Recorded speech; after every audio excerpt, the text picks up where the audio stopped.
melihat rekannya mati diinjak oleh patung raksasa. Seketika, para hunter langsung lari berhamburan. Namun, siapa sangka yang mengancam nyawa mereka bukan hanya patung raksasa saja, tapi patung penjaga yang berada di pinggir ruangan pun siap untuk mengeksekusi para hunter ke alam baka juga. Salah satu hunter kemudian berdiri di depan patung penjaga yang memegang senjata. Seketika patung tersebut mengayunkan senjatanya dan membelah tubuh hunter hingga tewas. Jika patung penjaga yang memegang senjata akan menyerang siapapun yang mendekat, bagaimana dengan patung yang memegang alat musik? Dari situlah Jinwoo akhirnya mengambil kesimpulan, kalau tempat yang aman untuk berlindung adalah dengan berada di bawah patung para pemusik. Semua hunter yang masih hidup kemudian berlari menuju patung para pemusik untuk berlindung. Namun anehnya, saat Jinwoo dan Juhi berada di bawah patung pemusik, patung tersebut tidak mau memukul drumnya. Jinwoo kemudian berpikir bahwa patung tersebut pasti hanya mau memukul drumnya.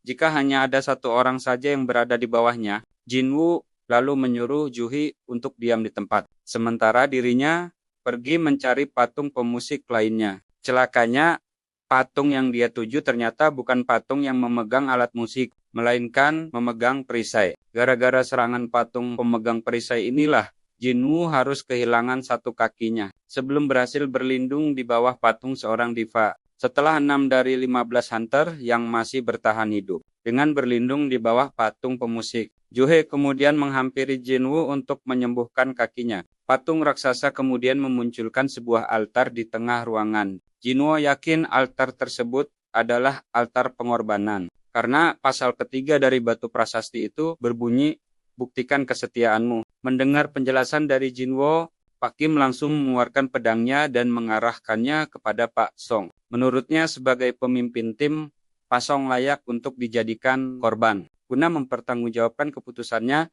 yang membuat nyawa anggota timnya melayang. Pak Song kemudian berjalan menuju altar dan siap untuk menjadi korban. Begitu dirinya masuk ke dalam lingkaran altar, tiba-tiba satu obor api yang mengelilingi altar menyala. Karena hanya satu obor yang menyala, Jinwoo merasa ada yang ganjil. Kemudian Jinwoo meminta tolong untuk membawanya ke altar tersebut. Setelah dia dan 2 orang yang mengantarkannya masuk ke dalam lingkaran altar, 3 obor menyala lagi. Jinwoo pikir ujian terakhir baru akan dimulai. Setelah semuanya masuk ke dalam lingkaran, begitu semua sudah masuk ke dalam lingkaran altar, pintu ruangan tiba-tiba terbuka. Di waktu yang sama, semua patung penjaga bergerak menuju ke altar. Melihat patung-patung penjaga bergerak serentak menuju ke altar, Jinwoo bilang kepada Juhe agar dia tidak menutup kedua matanya. Dia harus tetap menatap patung-patung itu, karena jika dia menutup matanya, patung-patung tersebut akan berjalan mendekat. Tapi